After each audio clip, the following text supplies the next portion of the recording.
Legend of Yufei Chapter 66. And the story kicks off right at the edge of total disaster. Yulei and his 7 friends, they're stranded by Taihu Lake at night. The source, it paints this picture of just extreme vulnerability, describes it as singo, like a vast, white, endless space, no cover at all. Yeah, they're lost, exhausted. They see some fishing boats, okay, but also these much bigger ships, clearly official ones, docked nearby. They try to get help from a fisherman, but he's nervous, understandably, doesn't want trouble, so he just points them towards the only shelter around the Hushan Temple. Right, the Hushan Temple. And this is where things immediately get complicated. They think, okay, sanctuary and old Taoist, but nope, the past finds them almost instantly. An older man, Wang Ming, comes up to them. Yu Eli, he's trying to lay low, using the name Zhang.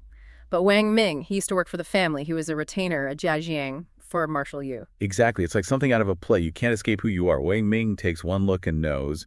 He basically says, "You're the second young master. I know that face. You look just like your older brother." And crucially, he adds, "You match the official arrest portrait." The tuxing. Wow. That is genuinely chilling. Because if a loyal guy spots him that easily, anyone could. A bounty hunter, an official. It just shows how pervasive the state's reach is. They're really trying to crush this family lineage. And Wang Ming isn't just some random retainer. He's a survivor. He tells them how he and 3 others were captured back in Pingjiang. One of them, Wang Hang, was killed. The others got away. So Wang Ming, he's already carrying this burden of loss and this desire for payback. Makes him the perfect ally right now. And he's got information. He knows what those big ships on the lake are really about. He does. The traitor, Qin Hui, sent this official Feng Zhao to confiscate all the Yu family's private wealth. Everything. Gold, goods, you name it. And Wang Ming confirms that entire stash is sitting right there on those ships, anchored for the night. So this isn't just about money, it's symbolic. It's the theft of their family's honor, their entire legacy. Wang Ming's original plan before they showed up was just to try and rob the convoy himself. Yeah, a desperate move, really. Loyalty driving him. But now, with Yulei there, the goal shifts. It's not just robbery anymore. It's justice. Okay, so the younger guys, Yuli's companions, they hear this and they're understandably furious, ready to charge in. They want to kill the dog slaves, the Gunnu, and take back what's theirs. But Zhuge Jin, the strategist, he puts the brakes on. He knows better. They're fugitives. A straight-up fight, even if they win. It means noise, casualties, and the authorities down on them immediately. He warns them against being Mang Zhuang reckless. His plan, outlined simply as Su Ye, meaning just do this and this, is much smarter, much cleaner. Let's unpack that tactical thinking. Why not just fight them? Why use fire? Well, first, they don't have an army. They're just a handful of guys. And they're planning for the long haul, right? Survival is key. A fight risks injury, exposes their identities for sure. But fire is brilliant here. It's stealthy to start. It guarantees the enemy gets nothing, total destruction of the loot. And, it creates maximum fear with minimal risk to themselves. Right. So the plan goes down at the second watch, Urgent Shifen. Late night, like maybe 9, 10, 11 p.m. for us. They get flammable stuff in Huaziwu onto small boats, quietly approach the big ships. Instead of boarding, they just cut the ropes, the Chuanlan. Cut them loose. Turn them into floating pyres. They drag these now unmoored ships out into the middle of the lake, the Hushin, far from shore. Then they light the materials. And the lake wind, the Husheng, fans the flames, does the rest of the work. A perfect inferno. Everyone on board, including the official Feng Shao, either burns or drowns. It's efficient. And Nu Tong, he has that great line afterwards, doesn't he? Oh, yeah. Nu Tong, clearly satisfied, almost darkly amused. He quips that the goods and the men guarding them were sent by the fire Virtue Star Lord, the Wuxing Jun, straight to the Sea Dragon King, the Hailong Wang. It's his way of saying this wasn't random, this was fate, divine justice. A proper bowing retribution for helping the bad guys. The traitors get nothing, the wealth is gone. That's a huge win, strategically and morally. Okay, so the immediate threat is neutralized. The traitors are dead. The stolen wealth is purified by fire, you could say. But they're still fugitives. And Yulei has this main goal nagging at him. Back at the temple, he's focused on family. He needs to get to Yunnan, where his mother and the rest of his family were exiled. Luzu Yunnan. That pull of filial duty is strong. But Zhu Yin, he steps in again, always the pragmatist. He basically says, look, Yunnan, it's incredibly far, incredibly difficult terrain, and more importantly, They're hunting for you everywhere. Yeah. Those arrest portraits, the Huang tuxing, they made a long, visible journey like that just way too dangerous. So what's the alternative? Zhuge Jin suggests something more strategic. Yes. Forget the immediate family reunion for now. Focus on building strength. He suggests heading to Mount Taihang, Taihangshan, Taihang Mountain, why there? because that's where Uncle Niu Gao is rumored to be. Niu Gao. And he's not alone. Word is he has several thousand troops up there, Shuqian Renma. Basically, a private army, safe from immediate government interference. It's a chance to get military backing, protection, muscle. Makes sense strategically, but this creates a whole new problem, doesn't it? Especially for New Tong. Oh, absolutely. Niu Tong is Niu Gao's son, and he is furious, livid. He hears, "Let's go see Dad," and he explodes. He accuses his own father of just, well, enjoying himself as a bandit Zuo Kongdao Kuaiwo, instead of doing his duty, honoring his oath brother Yu Fei, and raising arms for revenge. Wow. The irony is thick there. The son chewing out his bandit father for not being patriotic enough. Exactly. It's fantastic character stuff. But that righteous anger, it sort of fuels them. As they get ready to leave for Taihang, Wang Ming, the loyal retainer, he does something important. He does. He gives Yu Lei two incredibly significant items. First, the white jade steed, the Bai Yu Ju Marshal Yu Fei's horse, and second, the marshal's own treasured sword, the Baojian. These aren't just objects, they're symbols. Symbols of what, exactly? Of legitimacy, of continuity. By accepting them, Yu Lei isn't just the son anymore. He's symbolically taking up his father's command, his father's righteous cause. It's like the torch being passed right there. Okay, so now armed with these powerful symbols, the horse and the sword, they make their way towards Taihang. They take a detour, avoid the main routes, and they finally arrive at the foot of the mountain. And they get a pretty immediate taste of what life is like there. You could say that. They barely get there, and boom, stop by a gang of like 2 or 3 dozen rough-looking bandits. Luluo, and what do they want? The classic shakedown, toll money, Malukwin. Standard bandit stuff. And who steps forward? Niu Tong, of course. Yeah. Still fuming about his dad's lifestyle, he starts cursing them out, tells them to go fetch Niu Gao to meet the Grand Marshal. Yeah. The Taisui. Now, Taisui, that's like calling yourself Jupiter, this unstoppable, almost dangerous force of nature, right? Exactly. Big talk from the sun, pure bravado.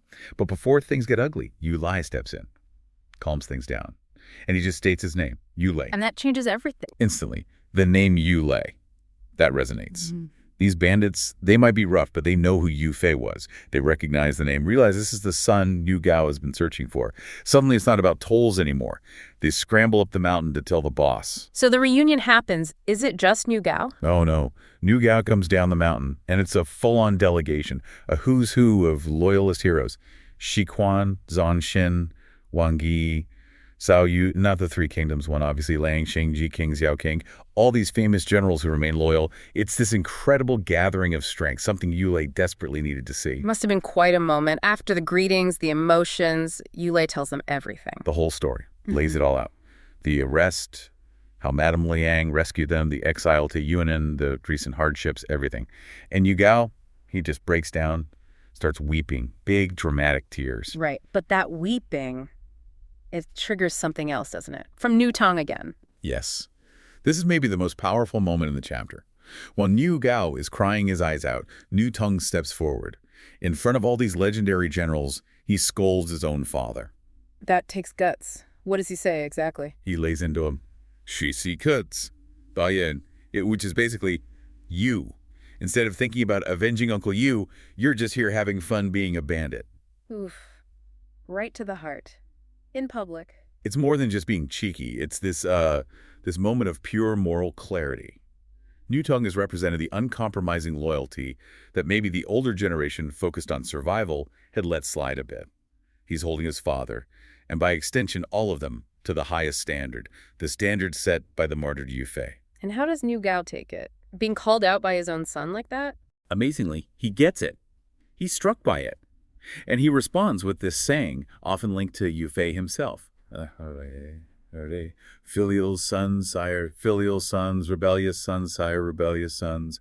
It's complex, but he's essentially saying, your righteous anger, your rebellion against my inaction, that proves you are truly filial, truly loyal to the core principles. He validates his son's fury. Wow. Okay, so the air is cleared, morally speaking. What about the practical matter, the trip to Yunnan? Right, back to business. Yu Lei makes the formal request. Can he borrow a few thousand soldiers? Jikan, he needs an escort for that dangerous journey. And Nu Gao agrees. Immediately. Says he was already planning it. Tells Yulei, stick around for a few days while we get the troops ready. And then he gives this one, very specific, very significant order for the preparations. Craft white helmets and white armor. Dazao by Kui by Jia. White armor. Okay, that feels important. Right. Why white? Oh, it's hugely important. This isn't just about looking uniform.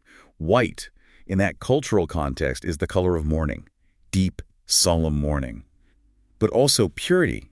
By ordering white armor, Nu Gao is signaling that this isn't just some military expedition. This isn't a bandit raid. This is, well, it's a vendetta in mourning dress. A vendetta in mourning dress. I like that. It publicly declares their purpose. They are riding out not for conquest, not for loot, but to fulfill a sacred duty. Rescue the family, yes, but also to publicly, ritually avenge the fallen Marshal Yu Fei. It frames the entire mission in terms of righteousness and sorrow. That choice of color changes everything. It elevates the mission entirely. They've gone from fugitives hiding in the dark to, well, an army preparing to march out openly, announcing their grief and their righteous purpose to the world. Exactly. It's the moment Yulei truly transitions from fugitive son to a leader preparing for war. That desperate flight from Taihu Lake, it's led him here, to Mount Taihang, to this alliance, ready to bring military force to bear on the family's struggle. You have to remember the power vacuum after Yu Fei's execution. Qin Hui, he exploited it masterfully. He made sure every official along that exile route was either paid off or threatened. The aim, simple, wear them down, kill them off. A gauntlet, basically. Exactly, a death trap disguised as exile. And their first major test is arriving in Nanning, which is the territory of the fiefdom of the powerful Chai family. Okay, let's get into that confrontation. The family, Madame Yu, the general's wife, leading her children, and just a few loyal retainers, they arrive in the lands ruled by the young king of Liang, Chai Paifu. Now, Chai Paifu, he's the son of Chai Gi. And here's the grudge, the backstory everyone supposedly knows. Chai Gi was killed by Yu Fei years before. It happened during a big military competition, the Wushang. This wasn't just some minor scuffle, it was an imperial event. And what Yu Fei did there, well, it sowed the seeds for this later revenge plot. And Chai Paifu gets his marching orders pretty quickly, doesn't he? Oh yeah. The source says he gets a letter straight from Qin Hui. The message is blunt. Wipe out the Yu family. And Qin Hui frames it as avenging his father. It's quite cunning, using a personal grievance for political ends. That's Qin Hui's genius, isn't it? It's dark, but clever. He's not just ordering a hit, he's tapping into existing trauma, local politics. Yeah. He gives Chai Paifu permission, essentially, to act against the emperor's implicit wish. Keep them exiled, not murder them, by calling it family duty. So Chai Paifu, full of this, let's say, righteous anger and backed by this letter from the capital, he gathers his troop, sets up an ambush at Blong Mountain. The Yu family, meanwhile, they're traveling through this really desolate area. They make camp nearby, completely unaware. And when the king rides down, demanding they hand over the family, you can imagine the panic, absolute terror. But this is where their few loyal followers really step up. Zheng Ying, he's the son of General Zhang Bao, a family retainer. He comes forward to defend them. The source gives us a vivid picture here. Chai Paifu, maybe 20 years old, looks the part. Purple gold helmet, big gold-backed broadsword riding this impressive horse, regal and threatening. Zhang Ying, on the other hand, has a solid iron club, the Hun Tai gun. Much less flashy, more about brute strength. Chai Paifu demands the family be handed over. He's furious, talking about revenge. Zhang Ying tries to reason with him. He says, look, Yu Fei's dead, killed by a traitor, Qin Hui. The grudge should die with him. Continuing this now just makes you Qin Hui's pawn. That logic doesn't work, though. Not at all. The duel starts. The source describes it really dramatically. The sword's like a vicious dragon, the club, a fierce tiger. They fight for ages. Hundreds of rounds over 2 days, right? Yeah, over 100 rounds the first day. They stop only because it gets dark. Then another 100 rounds the next day. It's relentless. That's pure exhaustion on both sides, I imagine. Exactly. It's a stalemate. Until, on that second day, Zhang Ying manages to land a blow. Not on the king, but on his horse's leg. Unseats him. Precisely. Knocks him off his horse. The king's guards rush in, pull him back. He's forced to retreat to Tialu Pass to get more men. So the family survives the initial attack, but it's clear the king isn't giving up. He pulls back, but where does he go? Straight home, to his mother. Yes. He goes to the palace to report to his mother, Chai Niangyang, the Empress Chai. He tells her about the fight, reiterates his plan. Gotta avenge Dad. Qin Hui's letter says so. And this is the moment, the big turning point in this part of the story. Absolutely. This is where the Shuo Yuquan throws in this incredible moral curveball. The mother, Empress Chai, she stops him dead in his tracks. She accuses him of something huge, culturally, repaying kindness with enmity. And Zhang Chabo. Wait, kindness. How could Yufei killing her husband possibly be seen as a kindness? That sounds convenient, doesn't it? Is she just making this up to stop her son from potentially messing up their family's standing? Does the source give any hint that Chai Gri wasn't loyal? That's a fair question. The text presents this as the absolute hidden truth. She tells her son something he was too young to understand. Chai Niangyang reveals that his father, Chai Gia, went to that military competition, the Wuchang, not just aiming for the top title, no. He'd been misled by this rebel, Wang Shan. His actual secret plan, start a riot, seize the Song dynasty throne. Whoa, okay, actual treason. Exactly, high treason. She lays it out. If Yufei hadn't killed Chai Gi right then and there during the competition, the coup attempt would have happened. Chai Gi would have been branded a traitor, Panjundani, and the consequence, execution for the entire Chai family. Mother, son, titles, everything gone, erased. So she says, point blank, Yufei saved our lineage. He saved our lives by stopping your father's treason before it could fully ignite. Wow. So the man he thought he had to avenge was actually the one who nearly destroyed them. That completely reframes filial duty, doesn't it? Suddenly, loyalty to the nation trumps avenging a potentially traitorous father. Precisely. The mother flips the script. She praises Yufei for his famous loyalty, his zong, and his filial piety too. Then she points the finger where it belongs, at Qinhui. Calls him what he is, a treacherous official, a Jian Chen. She warns her son, don't follow his advice. Doing Qinhui's dirty work now will only bring you eternal infamy. And just like that, the Empress's moral authority overrides Qinhui's political order. Instantly, she tells her son, stop fighting. Not only that, go invite Madame Yu and her family into the palace. Apologize. Offer them protection. But hold on, after fighting this guy for 2 days, seeing him trying to kill them, Madame Yu and her people, especially Zhang Ying, must be thinking, trap. Oh, absolutely. They're terrified. An invitation to the palace from the guy who just tried to ambush them smells like a trap. So how does the Empress overcome that fear? She does something remarkable, very personal. She gets in a royal carriage, drives out to their camp herself. This poor makeshift camp. Her physical presence, offering a personal apology, that's what breaks the ice. It dispels the fear. That personal touch makes all the difference. It really does. The two women connect quickly. They bond over this shared respect for Yufei's loyalty, despite everything. The source says they even perform a ceremony right there, becoming sworn sisters, Jiwei Zime.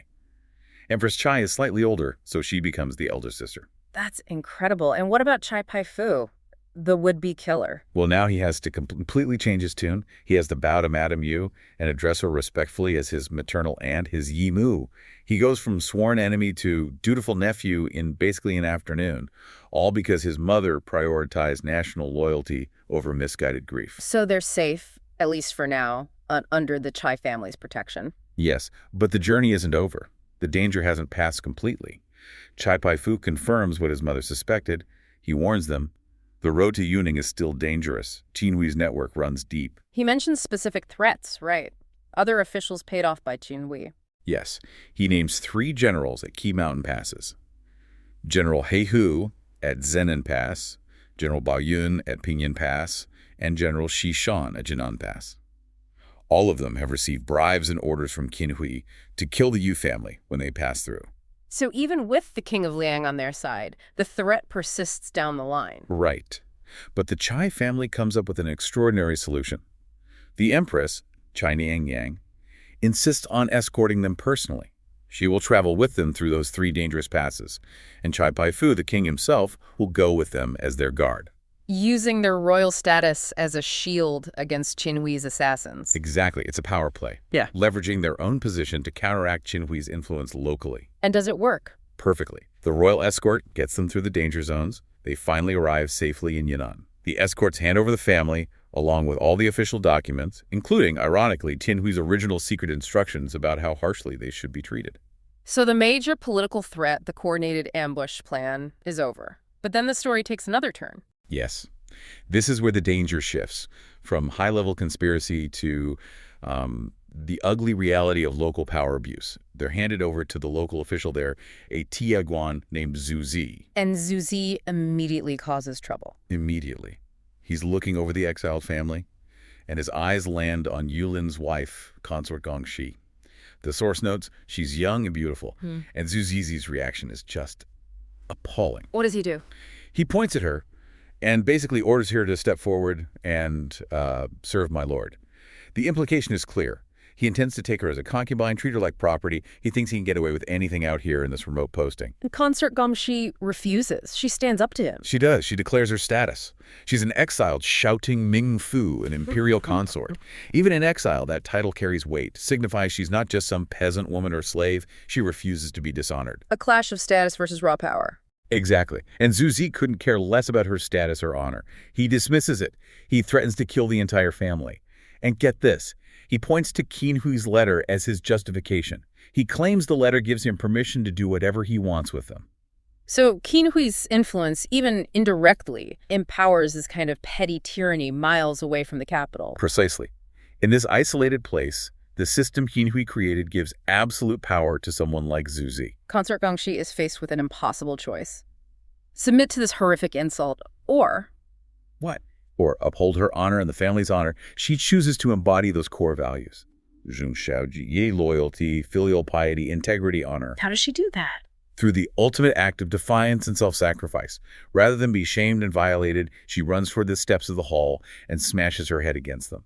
She commits suicide to preserve her integrity. My God, after everything they survived, the ambush, the duel, the political maneuvering, they escaped the king's vengeance only to fall victim to this random cruelty. It's brutal.